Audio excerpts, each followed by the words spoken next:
Okay, good. Welcome everyone. Nice to see all of you here. You've met me this morning as the CEO of GSTC. And I've been trying at our recent conferences not to do this, not to be a moderator myself. But I decided on this one to take this one on because I have 40 years in travel and tourism, and almost 25 of those was as an outbound tour operator, contracting with local inbound operators and offering experience all over the world. So it's a topic of passion to myself and a topic of knowledge and experience to myself. So I'm wearing that hat. And then when I left that career, and before I came to GSTC, I worked on a number of development projects, working around community tourism development around heritage sites, mostly in developing countries. And so I kind of lived some of this world that some of these people are very good at doing. So we decided I would take this one on as moderator. So the topic is creating experiences where tour operators incorporate into their product local culture, supporting community, celebrating community, and giving very authentic experience to the client. So that all sounds very lovely, but it's not really easy. I mean, there's business issues that make it a bit of a challenge. If you're working with indigenous culture, they might be beyond the digital divide, so there's some practical issues of just sort of, making the booking and making them show up and whatnot. So practical issues like that at that level. But even in a more urban environment, in a developed sense, if you're trying to go for authenticity, then those people, those players are living their lives, right? So there's operational challenges. There's challenges finding them, selecting them, training them to kind of be integrated into your overall project. So we have a fabulous panel that can talk to all these issues, and we've really put this panel together to give us some real balance. So you see the names on the board, and I'll ask each of you to give a little bit more of your own introduction. But we're going to go in the sequence of these people. We're going to start with our old friend Uji. We've known each other for several years in her work in Jogja area. And Uji's going to give us more kind of a very more localized experience of what she's been doing in Indonesia. And then our friend Taku in Japan. He looks kind of authentic himself, doesn't he? Conch shell, we'll see what's going to happen with that. And Taku also more to kind of a localized within Japan of using local culture as part of the product line. And then we're going to kind of go up the scale in terms of scale. And Nigel is with the Malaysian Association of Tour and Travel Agents. And he knows the world of a tour operator himself. And he's working on this national tour operator trade association, so he can give us various perspectives. So we're going to kind of go from local to national. And then Kenny Onishi is with Intrepid Travel. And you're the general manager for Japan. And if you're not aware, Intrepid Travel is an international outbound tour operator that operates all over the world, and they really do a nice job of incorporating a lot of local cultural aspects. So Kenny's going to give us the perspective of a fully internationalized global company, really, how they go about sourcing these kinds of experiences and then dealing with all those practical things. So that's enough from me. We're going to get started then, and each participant, each panelist is going to give us a brief presentation about what they do and talk to us about these challenges of sourcing, managing, motivating, keeping them all going, and again, kind of going from the local to the global. So please, Uji. Okay, thank you, Randy. It's a nice afternoon today. How are you, everybody? Great. Okay, so as mentioned by Randy before, I'm Uji, originally from Yogyakarta, Indonesia, where I live in the city between Borobudur and Prambanan temples. Yeah, there it's these two big destinations is quite a big market for us, also a good marketing. So that's why for the one who never been to Yogyakarta, these two temples it might be a good entry. And then yeah, I work in my company in my brand. Actually, it's since 2003. So it's actually I began before my university life until after university life and up to now, which is it is working in tourism with the local community is very challenging, but I really love to do it. So that's why I stand up to now. And then we established our company. The brand itself it's since 1995, but then the travel itself only started in 2007 legally. So by law, I mean. And then we stand working with the community as we build and also engage with them, and then after that not only selling the I can say that's the classic tours, yeah, which is Borobudur and Prambanan, but also we have mostly alternative tours. And then why it's alternative tours? Because most of the people who come to my city, my province, they go to Borobudur and Prambanan. But then what can they do after that? Then of course we need to offer different things. Like now I will talk about my activities with my teams, especially through the local culture. And like as you see on the PPT on the screens, why I put that one? This one is one of the culture, we call it Tobong, which is it's nomadic opera, Japanese opera, yeah, Japanese, not Japanese, but Japanese, yeah. I'm Japanese because there are two Japanese, so that's why I have to emphasize. It's a Japanese opera, which is now it's kind of extinct, yeah. These people they travel, they start actually in other province, and then they go from one place to another one. It's kind of a local opera, which is they have their name, they have their stage at that time.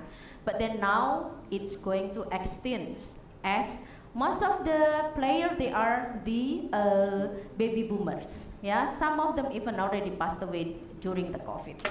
But then what I want to emphasize on this community, at that time they came to us and then, hey, help us, what can we do with this? Yeah, so of course the opera, traditional opera is not no longer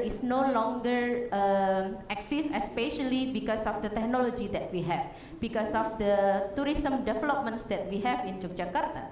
But then, in fact, with the tourists we introduce to our markets, then they really would love to go. They come to this, they go to the backstage, and even they can talk with the scenario, or they make the scenario because they make a spontan scenario. So it's good. That's why it's helped them a lot. Yeah. But then also since then we also know that's one of the challenge for doing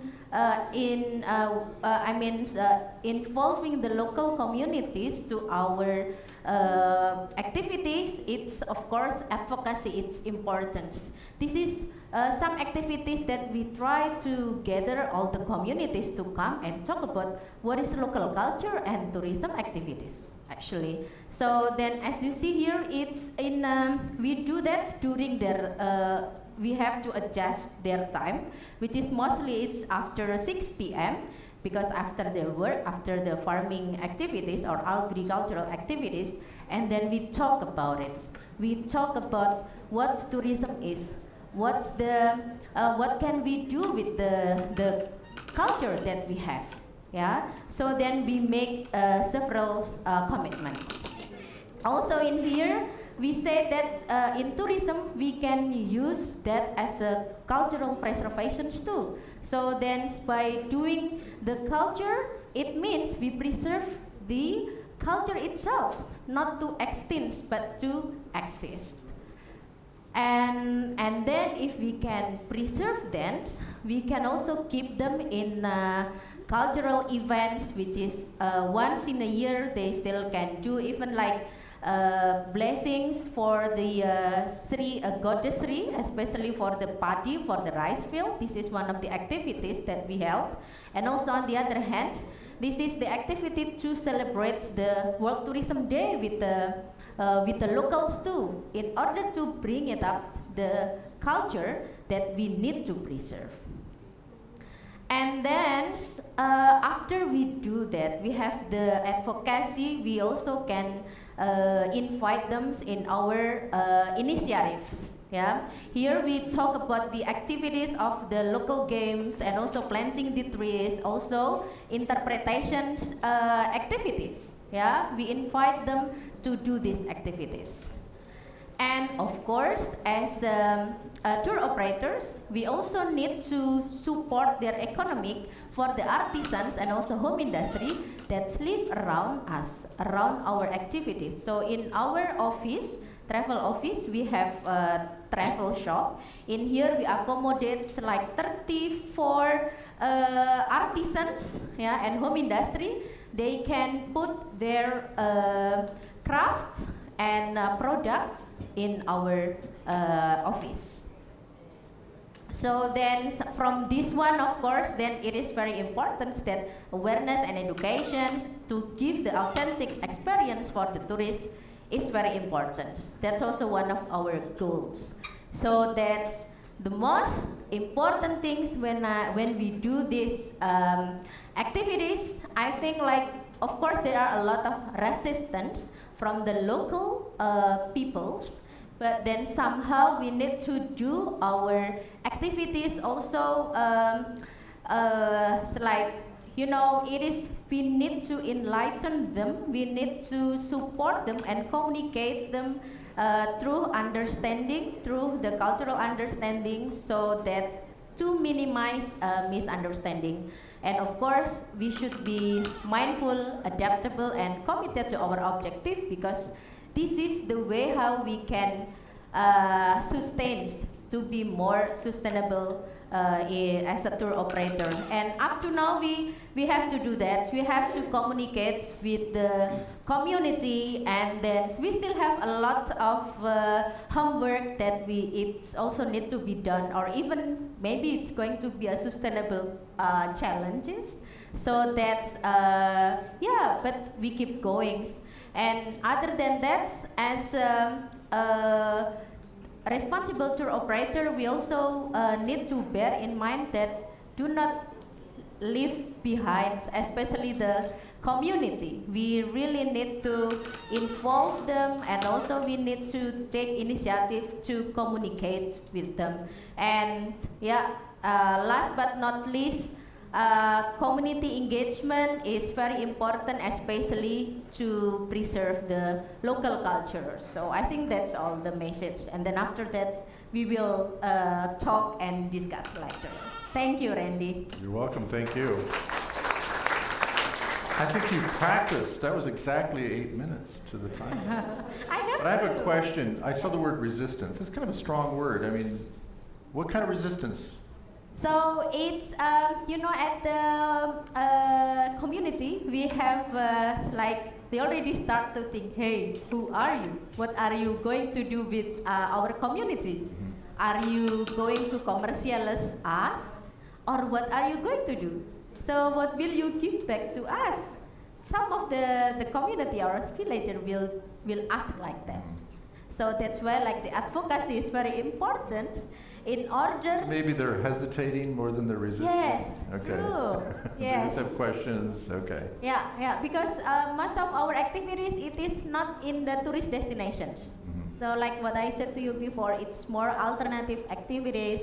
It's in the village where the people, they don't really know yet about tourism activities.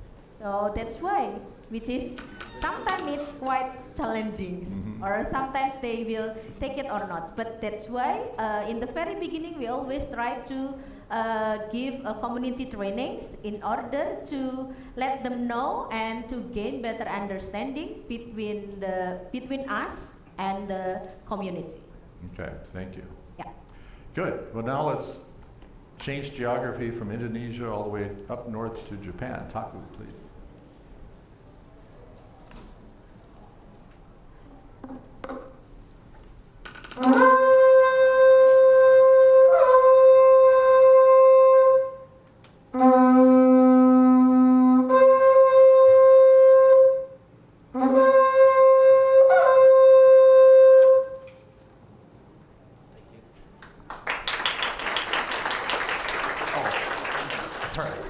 I get the time. Outside, yeah. Thank you very much. I'm Tak from Japan. I'm going to explain about what we are providing as a tour program, and also how we can collaborate with the local community. That's what we are doing. I'm from the northern part of Japan, and our place named Dewasanzan is about the 3 sacred mountains there. So which means we are working at the sacred land of spiritual culture. And we are, as a company, our mission is happy and sustainable family and community, which is actually started. We found this company from the 2011, which we haven't doing tour operator.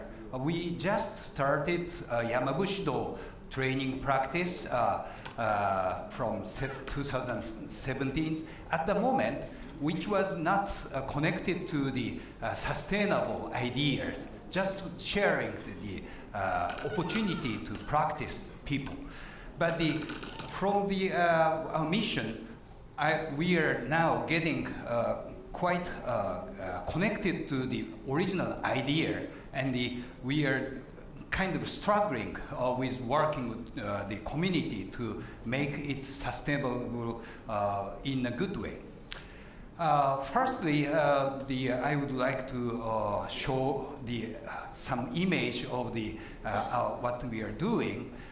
We named our program Yamabushido, which is recreated the name. There is no traditional name Yamabushido, but we named it so that people can understand, especially from abroad, which it seems like connected. Do represent the idea of Japanese spirituality, like judo, sado, or something like that. So we created the name. And we are doing 2 types of practice. Shugendo practice, it's a purely Yamabushi mountain ascetic practice. And also pilgrimage activities. Both activities are aiming to provide the opportunity to self-development aspect through the local culture, but also we always focus on pay attention to utilize their experience can be utilized in people's guests daily life or daily business as well. And we combine together the kind of reinventing the traditional rituals into the modern way, modern needs. That's so that we can gather, we can be attractive to the guests who can pay money for this experience. That's I think we somehow we can get successful in this moment.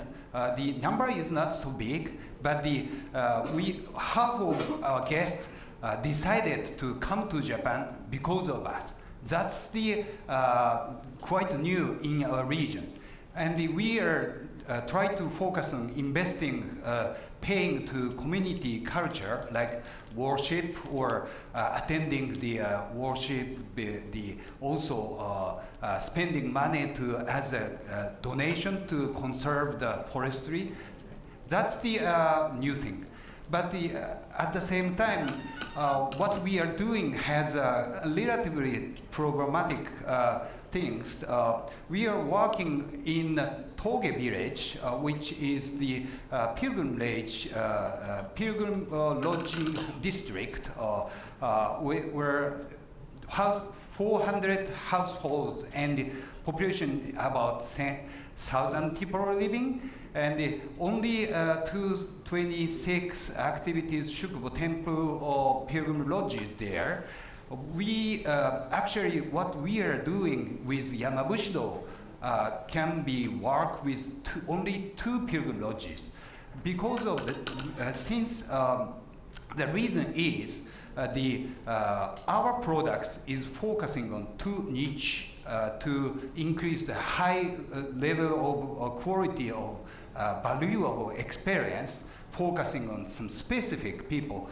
But there are many cultural providers in the village, so we trying to move into the village by acquiring the ex-pilgrim lodges and move to the lodge of our headquarters, work together in the local people, and getting the fund from the Ministry of Tourism Industry of Japanese government. We found the uniqueness of the village, which actually overlooked. People in the village know about this, but the people in the village, they didn't see its valuable in the future. But we see this kind of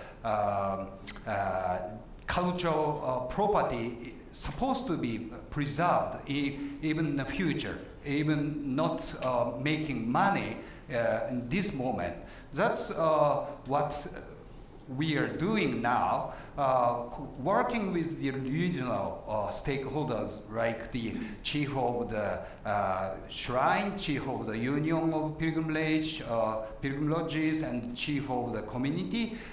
We are trying to set up a company which manage the kind of manage and marketing the local community, similar to the DM or the DMC things. And we got the nowadays we got some recognition from the global institutions like GSTC. We got the news on the GSTC news, and this year we got the award from the Green Destinations as one of the top 100 stories award. And now we are challenging. Our challenge is the combining the very much good tour business with the high-end products, and also which could affect, improve the quality of people's life, communities, solve the problem in the community. That's the how can I say, doing high-end products limits the partnership in the community. That's the currently challenging things from our side. That's the my sharing. Thank you very much for attending. So a very quick question. So you're a tour operator, but also do you perform for the clients? Yes. yourself? Not for clients, but when I do, it was actually the part of my ritual as a personal believer. That's why I can pray the conch. But when I would be asked to do a broader conch as a tour operator, it's inappropriate. Okay. Yeah, but authenticity is built into your brand, including your person. So, good, thank you. So, Nigel, if you could give us more of a national perspective back closer to this part of the world in Malaysia with your tourism association, the floor is yours. Sure. Thanks, Randy, for that. And I really love that instrument. One day we should get a band. Do something a bit more spiritual. I love that, by the way. Yeah. So good afternoon, everybody. So very happy to be here. Just want to also say that we are new members of the GSTC. We've been looking for an organization like this for a long time to see what fits very closely into the travel agency and tour operator landscape in Malaysia. And through an introduction from one of our members, Kingston, we finally made that step, and it looks like it's going to be all the way into the horizon from here. Right. So thank you once again. Just a quick introduction about the association. MATTA is the Malaysian Association of Tour and Travel Agents. We're made up of about 2,600 travel agent and tour operator companies in Malaysia, fully licensed, of course. And we have a presence across the country. And so we have branches or chapters in each and every state, 14 states in total. And we are most famous in this region for one of our consumer fairs. We generate basically $109 million in sales twice a year. So that's roughly about close to 250 mil. And we do this in Kuala Lumpur, and we also do this in every state. So we're not bragging, we're just saying that we're fortunate enough to be one of those associations who also have a bit of a pulse on what Malaysian consumers are looking for. So I'm going to keep MATTA's journey on sustainability very short. Like most of our counterparts in Asia, we are humbly so just at the very beginning of our journey. And quite frankly, we still have a lot to learn, and there's still a lot of effort needed to find our direction. But what we do understand is that if we don't take that first step, no matter how small it may be, we're never going to ever set foot on the road towards sustainability. And so what we've done at MATTA is we've tried to lead the way through many, many different efforts. And one of this, of course, is what I like to call walking the talk. And so what we've done is we've worked with a variety of organizations and individuals. For example, we had a British artist, Rachel Gray, who's a wildlife photographer and digital artist, and she has very generously been working with MATTA to raise awareness about the importance of conservation and how it actually protects local communities who live, especially in our national parks on the borders, and why it's important to make sure that they are also vested in this whole sustainability journey.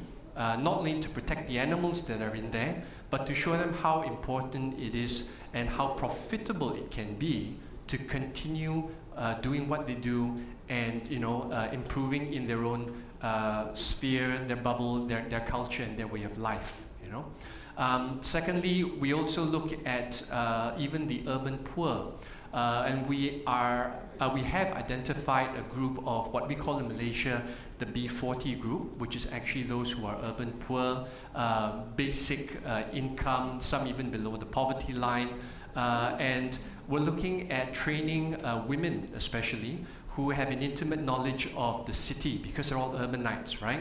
And eventually getting them certified and trained as drivers so that when they take people around the city, they will not only be able to drive the bus, but also give insights, experiences into the lives that they live in the various parts of Kuala Lumpur. And of course, we're also very proud to say that we've signed the MOU with the GSTC. Randy, we're going to live up to the MOU standards, okay? And so, just a few quick facts about cultural engagement and tourism, the way we see it. So 110 million ringgit in the recent budget announcement by Malaysia has been allocated to boost tourism, ecotourism partnerships, and UNESCO nomination efforts. And so we're very proud to say that the government is making efforts to actually have some of our cultural heritage, arts, sites recognized, right, and thereby protected and hopefully developed and maintained. Secondly, facility upgrades are planned for the Endau Rompin National Park in Johor, Redang Island in Terengganu, and Tusan Beach in Sarawak. Now, I think this list is not exhaustive, and we're hoping that the government will continue to help develop these much lesser known areas. Malaysia is also bidding for UNESCO recognition for a number of different places, especially those with historical and cultural significance, leading up to Visit Malaysia Year 2026. Nearly $500 million has been directed toward tourism promotion and focusing on cultural activities, especially, and events. So the government and I think a lot of the stakeholders are trying to put in concerted effort into highlighting Malaysia's cultural heritage. The allocation also includes support for community economies, arts, handicraft, and as our Indonesian friends are well aware of, our national pride and joy, batik. And Khazanah, which is a national wealth fund, has allocated 600 million to restoration of various heritage buildings and sites. So, how does MATTA come into the picture? We realized that there was a gap in terms of the sustainability story for Malaysia, in that we've got our hotel counterparts who have embarked on their programs.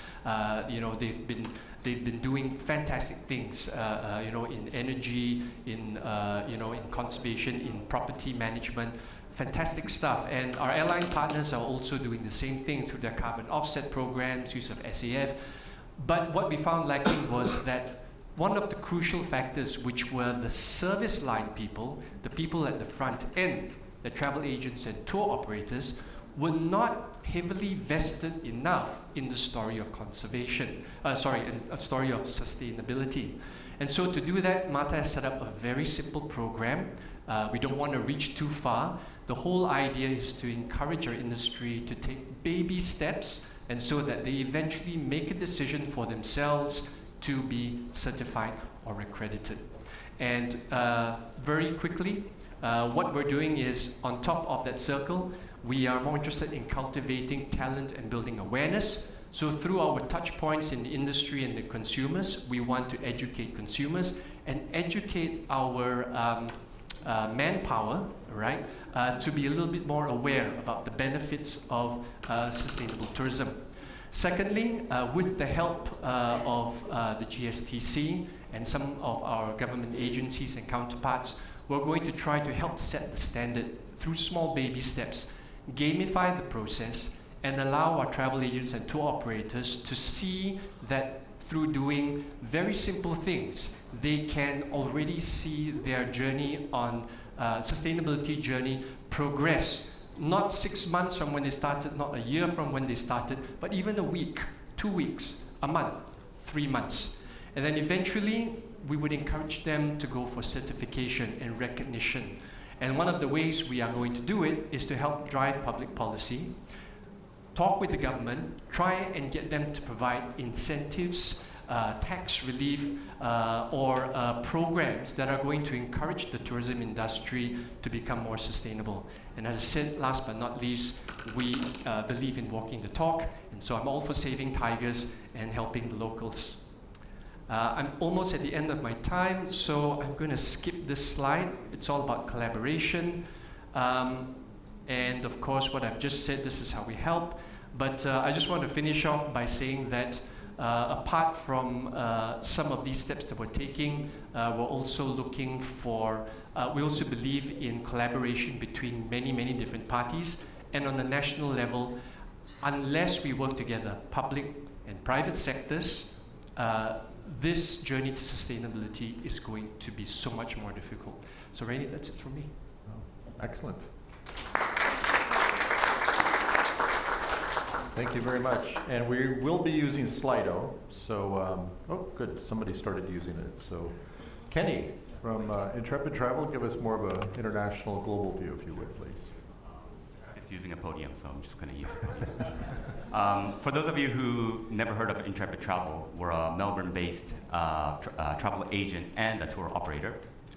We're soon to have 35 country offices around the globe, and we run tours in 100 different countries. So, at Intrepid Travel, our mission is simple yet profound: to create positive change through the joy of travel. But what does that really mean? Let me start with what it doesn't mean. It's not this. It's not following the crowd, doing the same thing at the same time with everybody else, or just taking off a bucket list. Little ability to learn or interact or even see or enjoy the destination. It's not this either. This is a very viral photo that everyone must have seen. So we don't promote Instagram trophy hunting. We're not about getting that perfect shot that millions have already posted online. Again, providing little ability to learn or interact or experience the local culture. So our focus isn't to annoy the locals by just to get a photo op.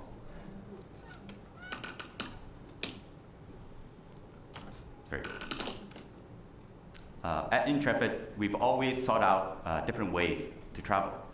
From a very inception, we've been committed to creating immersive experiences that go beyond the surface, fostering genuine connections with local communities, also showing deep respect for the cultures and destinations we explore. While many people might set out to visit Japan to see majestic Mount Fuji or go to India to marvel at Taj Mahal, the most lasting memories often come from unexpected places. It's not just about the sights, it's about the connections we make along the way. Imagine learning to cook a dish alongside a family who has cherished that recipe for generations. In Japan, it will be maybe miso soup. It'll be different in every family. Or trying out traditional clothing and experiencing firsthand the culture that surrounds you. These interactions are what truly enrich your journey and create unforgettable experiences.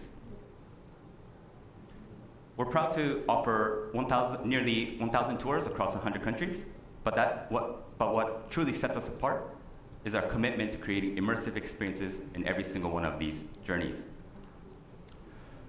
Let me give you an example from Japan.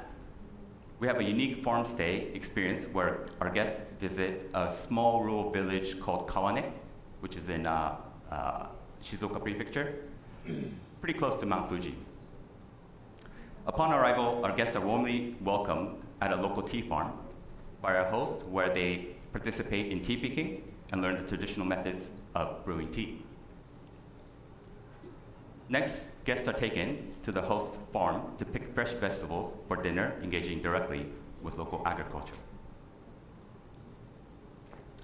Next, guests are taken to the host home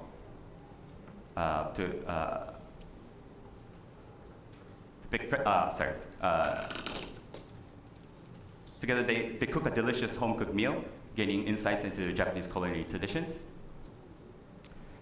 Finally, everyone gathers around the dining table to enjoy the fruits of their labor in a warm and inviting atmosphere. For many of our travelers, these trips provide their first opportunity to engage with people outside their usual social and cultural circles. In today's world, where genuine face-to-face interactions are becoming increasingly rare, this kind of exposure is absolutely crucial. Importantly, when including these experiences, there must be a benefit for both the customer and the community. When discussing with our farm stay host about the motivations, we uncover some fascinating insights.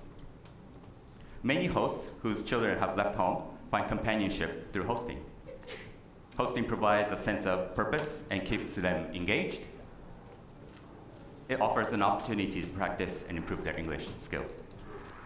Hosts genuinely enjoy the lively interactions with their very diverse customers. So this creates a win-win situation.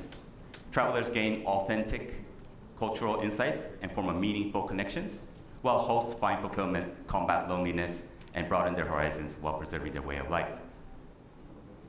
So this touching image captures one of our homestay hosts bidding farewell to our customers, perfectly illustrating the bond formed during these experiences. Mind you, our hosts barely speak any English, but with passion and a sprinkle of love, they're able to connect with their customers. Over-tourism and the loneliness epidemic is a significant global threat. I'll be happy to elaborate a little bit more about the loneliness epidemic later. For those of us in the travel industry, these challenges also present unique opportunities to make a difference. Our mission is clear and powerful: to create positive change through the joy of travel. We recognize that it's impossible to completely eliminate the negative impacts of travel. However, this doesn't deter us. Instead, it motivates us to do everything within our power to mitigate these effects. At Intrepid, we're not just showing you the world, we're connecting you to it, creating experiences that benefit everyone involved. Thank you very much.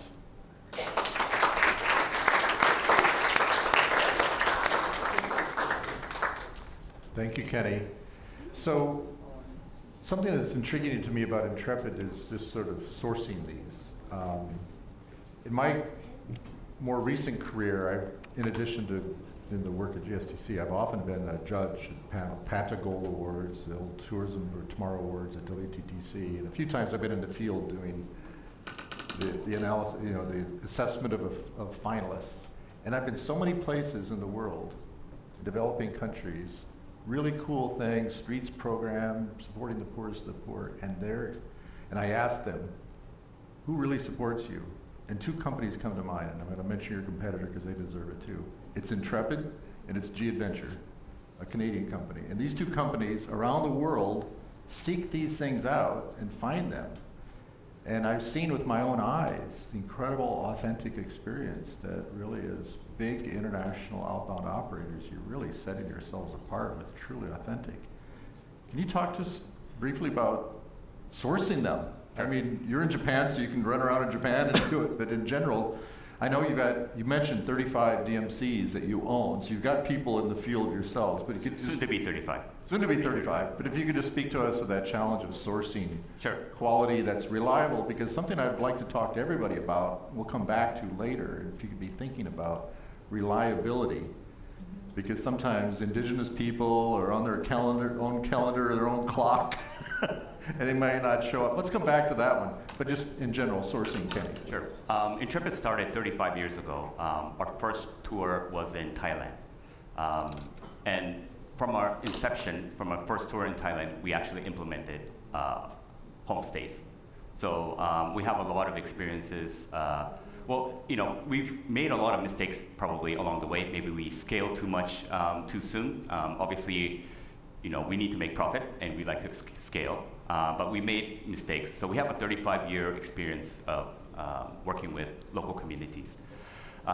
So one good thing is, at Intrepid, we're kind of encouraged to make calculated mistakes. So we're always challenging ourselves and taking the next step.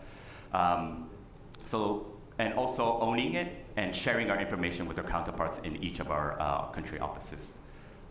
Just to give you an example for our local farm stay, in Japan, it was quite a long journey for us. In the middle, we had COVID, so we had that dormant time, but probably took about 2 years sourcing the right location, right place. Health and safety is also important as well. It's really, really important to get into the community. I think our first step was really visiting all these communities, showing our face, gaining their trust, telling them that we're not gonna, we've made some mistakes in the past, but we're not gonna be doing all these things. We've learned from it. Also, working with DMOs is a great area. They're local, they know the people, they know the place. So another option, another good avenue is working with DMOs and making sure that they're also with a sustainable mindset. And that's how we basically kind of globalized what we do. Should we talk about reliability? I know from my own experience in the United States with some indigenous Native American people that we would take to a prominent architectural site in the desert southwest of the United States. And then we'd arrive there with 40 people in a bus, and then suddenly, we're closed today because there's a spiritual thing that wasn't on our calendar. So we've got people from urban environments that paid a lot of money to come here, we spent time to get here, and then does that happen? I mean, how do you manage that? Do you have plan B, or what does that ever happen to any of you? Not for us, honestly. Never? Wow. Maybe some of our counterparts in the past. Yeah. Yeah, but not recently. Everything's been running pretty smooth. Anybody else? No, that's also not happens with us because I think especially in Java, mostly if it's like there is a cultural activities except for the like the local government's events, then they will close. Like for example, because we have the Sultan Palace, for example, then they will make announcements before. So that's why we are exist. So we offer the alternative tours normally. Oh, yeah. I think just as long as they're really engaged and really loving what they do, like I mentioned in my presentation, our hosts really love engaging with their guests. So they're really looking forward to meeting new people. So I think it's about making the right choice and finding the right hosts and building that trust between the office. Then there won't be any no-shows or anything like that. Okay, good.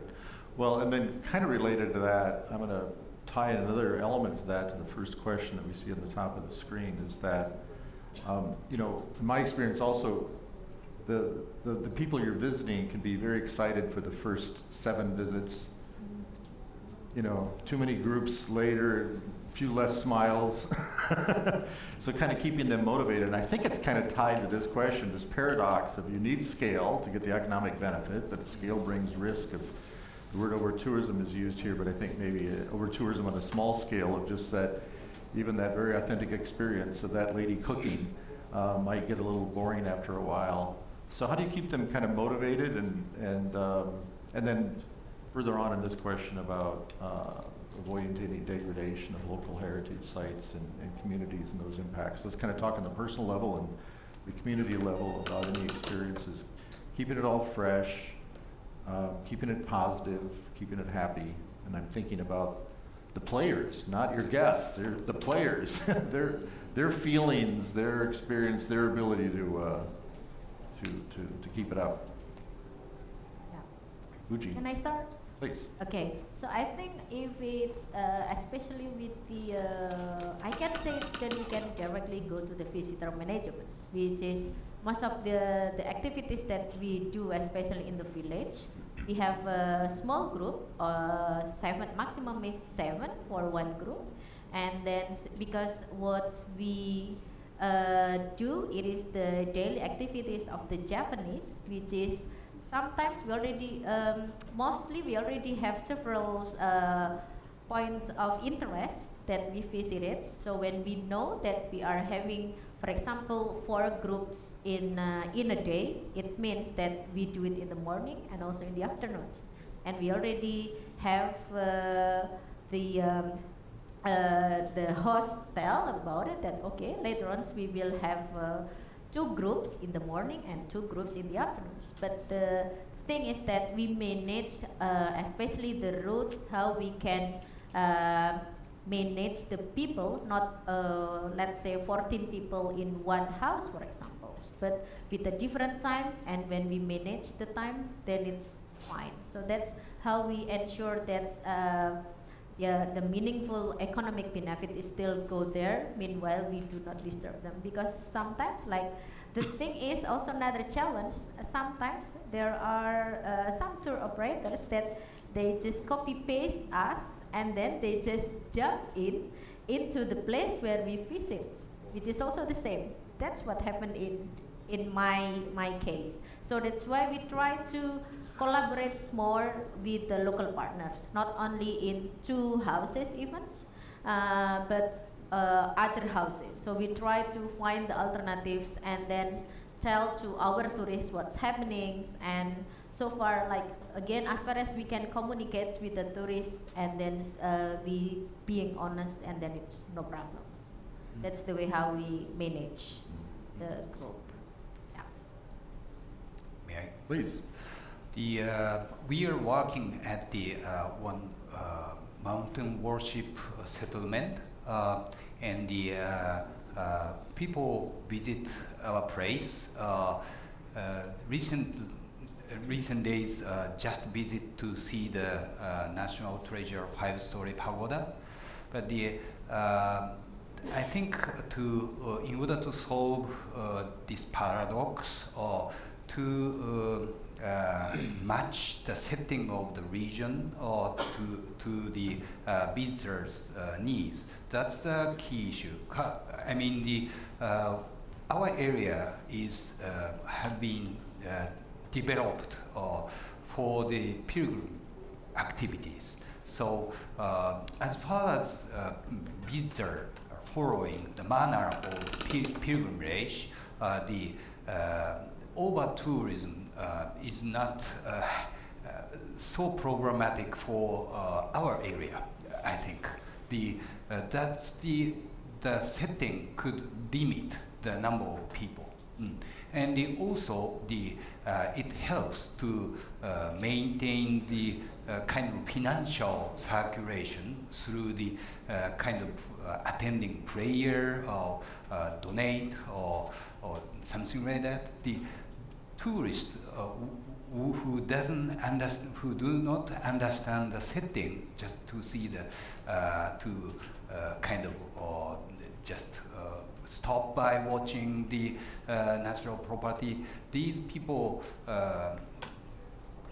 kind of outside of the design or system. That's I think nowadays we are trying to set up the rules or set up the guideline for the visitors. It's actually connected to your first question. I had many trouble with I jump into the community, so I had lots of problem, many pitfalls, which with the mostly issues which already shared in the community, but not the understandably shared to outside. That's the kind of issue, or also connected to solve the over-tourism, I guess. Nigel, please. In some of the projects that we've promoted to our members, because we try and encourage them to interact directly with the communities, we've always said, as travel agents and tour operators, we need to remember that we have customers on both sides of the fence, right? One of them are the local communities whom we are synergistically working together with, and the other is the customer. And number one, that needs to be balanced. But what we do tell them is that first and foremost, don't think of them as products, think of them as people. And when you have that centricity, that you're not dealing with a product, something you're going to sell, right?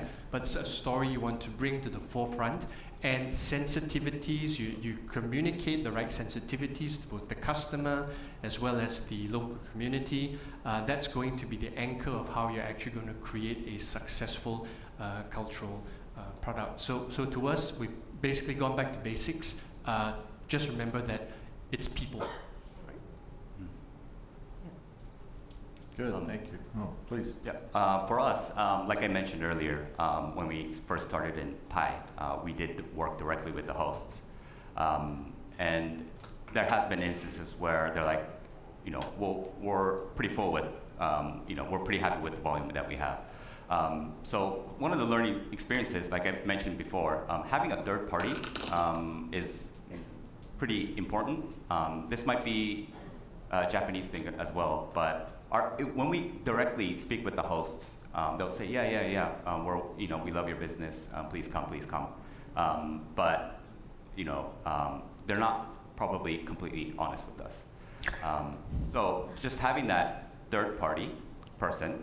So what we have in Kawane is sort of a small organization for hosts, and we have one person that we speak to who has that trust with the host. So we obviously speak with the host directly, but we also consult with them and kind of gauge more of a general view of how overworked they are, or if they really want more business. So what we decided with that Kawane village is we're not scaling that anymore.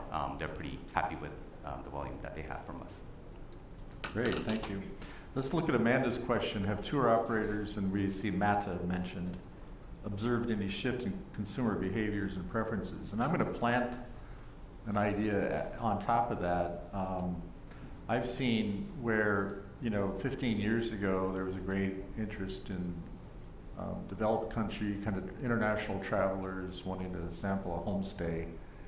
And then after a while, they stopped wanting a homestay. Just the comfort level wasn't there. So I've observed that in Southeast Asia so that's one thing. I want to see if any of you have that same experience or observed that same thing, that you're willing to go visit a village, have an activity, a couple of hours, but I don't want to sleep in the place, whatever that's might not be kind of the quality and comfort. So in general, any changes in behavior that we've seen? For us at Intrepid, it's the complete opposite. They're really, really looking for that immersive experience.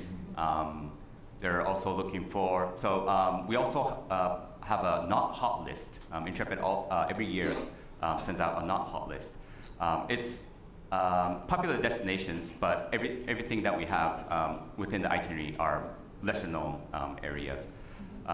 And this year we actually cut a few products out, some of the ones that weren't selling too well. But the Intrepid travelers that have been traveling 10 times, 20 times with us, they're actually complaining to us, saying, we wanted these not hot products, we wanted more local immersive experiences, we wanted to be engaged with the local communities. So Randy, what you just mentioned, for Intrepid travelers, it's actually the complete opposite. They want more immersive, but I was asking specifically about overnights in a homestay. Yeah. They want that too. They want it. They want that real experience. Okay, I want to hear from more of you, but before we move on, are you also though seeing, even though that's fabulous that you're hearing people specifically ask for, but do they still want kind of balance? They want a few immersive experiences, Oh, yeah. and they want a few mainstream things. Yeah. Obviously, they got to go see that iconic. Yeah. It's 9 days. They'll, two nights is probably a sweet spot. Yeah. When you start going 4 nights, that's a little bit. 2 nights out of 9 is Yep. enough immersion. Yep. Okay. What do others think about all that? Can I say from my side? I think we have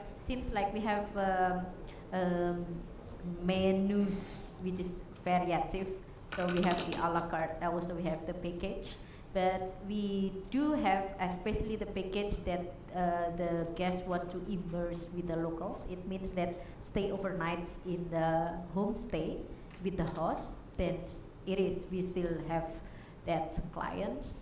Meanwhile, for the others, mostly they take some of the activities which is like 4 hours or only a day tour like that. So we really have that package, so then the customer can choose. So for the behaviors and preferences, I think most of them, they already know us first. It's also the same with the Intrepid. I think that some of our guests, they are like repeaters. So then they want to have a different experience when they come back to Yogyakarta. Okay. So yeah.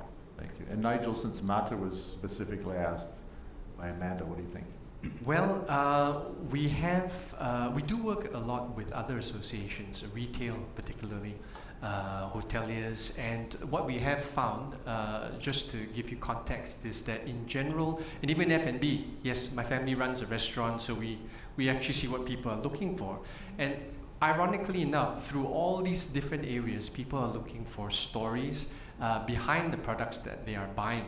So it's not just in travel now, it's even over in retail, And the right answer to you is yes, we have seen it, and at some of our consumer fairs recently, we've noticed that every fair, there are new products being offered, for the same destinations. We see a lot of NTOs trying to diversify and offer these experiential programs and products. And in our fairs alone, we're very happy to say that when we walk around, we see travel agents and tour operators pulling rabbits out of the hat and saying, you've never seen this before, or this is really localized, this is really personal, you know, and most of it really are actually niche experiences, and a lot of it actually has touch points with local communities. Great, good. Let's turn to Amber's question, what not to do? So obviously there's some lovely benefits from both sides, the guest and the visitors sharing their experiences, but can you give us some pointers of what shouldn't be done? What have been some maybe problem areas you've seen in the past not to repeat? Yeah. Can I go first? Okay. So I think sharing what to do and what not to do, it's already in our guidance. For us, before the tourist comes, we already have do's and don'ts, which is it's also like a guidance. And then as a tour operators in our team and also our guides and local guides, we already give trainings about the intercultural communications. And then also in that trainings, we try to do like an inventory about our cultures, the Japanese culture or Eastern culture towards the Western cultures. And then so like for examples, very simple ones in Java, like the first thing is like do not touch the head of the elder. That's very important. Also, not everybody, love to do the cheek kiss like that in the very beginnings. Yeah. Also, when we enter the house, put off our sandals or shoes like that. And please take and give with your right hand instead of the left hand, because for us, left hand is something for when we go to the toilet, for example, like that. So the most important thing is, of course, the intercultural communications trainings, and then we try to do inventory how about what is our culture actually? What should we share with the tourists? And then we have the guidance. So before the tourists arrive at the host, or when they even like before they come to our office, even when they are in their home country, we already set a guidance so that they can be aware of it. Yeah, like that. Yeah, what should we not do? Since we have a very limited the business period, I didn't see any how can I say not to so many things not to do, but we found recently, especially not for the guests, but not mostly for the local partners, so local suppliers. Local suppliers getting used to as a kind of touristy players, although they are supposed to be more religious prayers. That's confusing happen recent days. So we are asking not to do too much touristic behavior from the local suppliers, so that they can keep the kind of quality of their culture. That's we are sharing not to do things. So Uji, you mentioned interaction with children, kind of how to do that. It was interesting. We found years ago that some tour operators were starting to go to orphanages in developing countries. And then we found out that there were fake orphanages that developed in poor countries. Yeah. Because if you just create this fake orphanage, the rich country people will come and you can figure out some way to pull monies out of their pockets. That actually happened. We know that happened, documented. I mean, does that trigger any other thoughts about kind of things you're seeing that are a little dangerous? That you kind of like, because of this desire for immersive, it's related to Amber's question, what not to do. Or are you seeing the other kind of dangerous trends that might somebody try to commercialize on something inappropriately? Yes, even like I think it's happened to us sometimes. Like You know, it is even like not in the orphanage, but it's in a house for the protecting house for the street children. Sorry, for the children of the street children. Sometimes, you know, like there were a lot of marketing about volunteerism, and then at that time there are some tourists, they want to stay in that house like for a month or 3 months. But the thing is, what happens, you know, the children, they get attached to the tourists. Yeah, this is luckily it's not happened to our activities, but then we know that in that protecting house they accept this kind of tourism activities. So that's why we learn from that. And then we said then, oh no, we cannot do that. Even like sometimes, even like to give something, we always try to go. Very simple things. What happened in Indonesia is that, you know, sometimes tourists just give away with the ballpoints or with the candies, bonbon. I still remember when I was in one of the province, there was kids, there were children who come suddenly to me, and then they ask bonbon. They ask us bonbon. In Indonesia, we don't have bonbon. We only have permen. Yeah? So that's what happened. Even it's only one bonbon. In fact, it's you know, it changed the mentality of the children. That's why we have to be aware of it. We always said to the tourists, please do not hand over things. If you want to give something, we will find a community, but not give it directly to the children. Or even like in our daily tours, we have to say that in the pre-departure tours. So because otherwise then we create new beggars. That's all. Especially in Indonesia, which is sometimes it's just like, you know, just give away for the ballpoints or for the pencils, and sometimes it just, wow, and it's really happening. Okay, can we agree that most of the things you shouldn't do relate to children, or anything else? I just wanted to kind of jump on what Uji just mentioned.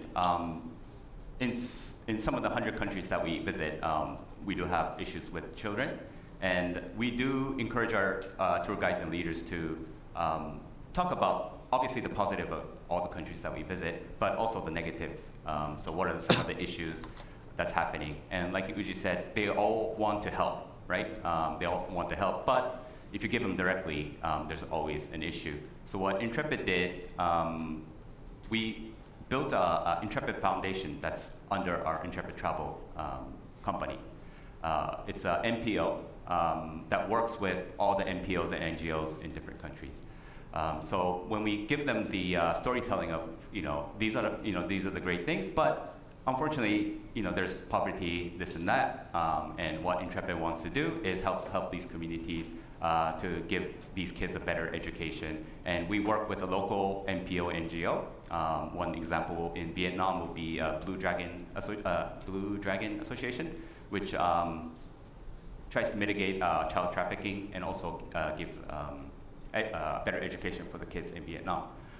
So our tour guides tell them that story. At the end of the tour, we just tell them again, this is the link, you can make a donation here.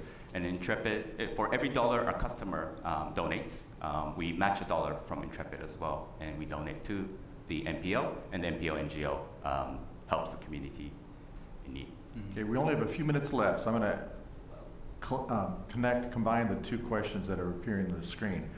What can tour operators do to make sure money is coming into the community? And maybe you could speak to, is more of what you do more kind of fee-based to go visit the whole group for an activity, or is there, it's revenue because the client's going to be buying some handicrafts or whatever? If you could speak to that, and then what can hotels do to help all this process and maybe promote some of your activities? Okay, I think for our activities, like to ensure that our investments, what we say, like, because most of the alternative tours that we make, it is basically it's not tourist destination or tourist attraction. So we invest them first instead of reinvest to the community. So that's why I can say that we go work with the community first, and then we invite the tourists, not the vice versa. So that's why. So you're paying a fee to the community to come and visit? So yes, Okay. yeah. So And then they distribute the money. yes, the distribution is of course like through the package that they pay, but then we invest the local first. So we give a trainings, and it's for free, and then we make sure that they are ready to receive the guests. So that's in that way we do not reinvest, but we invest first with the community. So we do it in other way, and then after that when we have the package, when we have the tours activities, let's say normally we already have 10% of this one will goes to the community, and then we give it directly like that. And then also if it's like the hotels, as our package, some of our packets, it's only the tours. So normally it's a flexible for the tourists. We don't really press or give a pressure to the hotels, but then because mostly we more focus on the activities, not the hotels. Yeah.